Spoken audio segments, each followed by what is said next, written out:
Je me présente, je m'appelle Claude-Éric Jean, je suis le manager de Donzé Cadran, entreprise que j'ai rejoint il y a une dizaine d'années. Avant, j'officiais comme product manager pour différentes marques horlogères.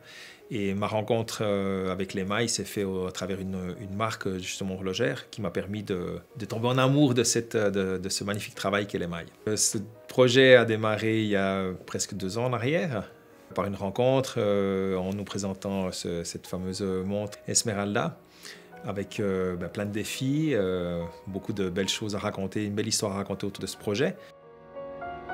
L'émail, c'est un composé de verre, c'est du silice à mélanger avec du kaolin, avec du bore, avec différents oxydes métalliques. Et nous, en fait, on est utilisateur de cette poudre pour faire de la décoration, en l'occurrence sur des cadrans ou sur une boîte, comme le cas de l'Esmeralda.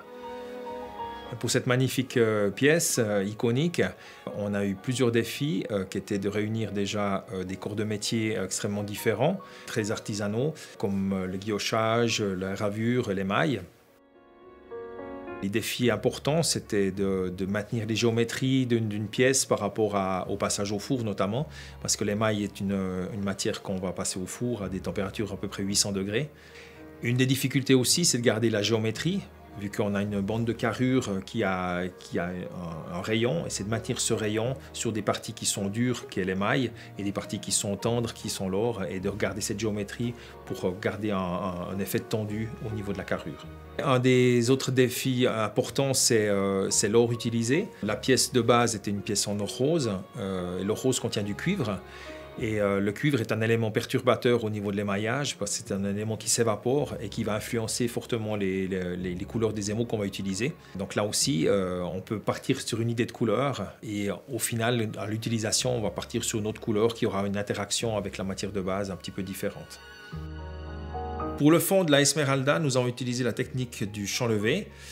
Cette technique consiste à reprendre en gravure main les parties en or que l'émailleur aurait surfacées au préalable. C'est une véritable prouesse de gravure. Il s'agit de donner un effet en 3 dimensions en trompe-l'œil sur des parties extrêmement fines, en évitant de mettre trop de pression avec le burin, pression qui fissurerait l'émail et réduirait à néant tout le travail qui a été fait en amont.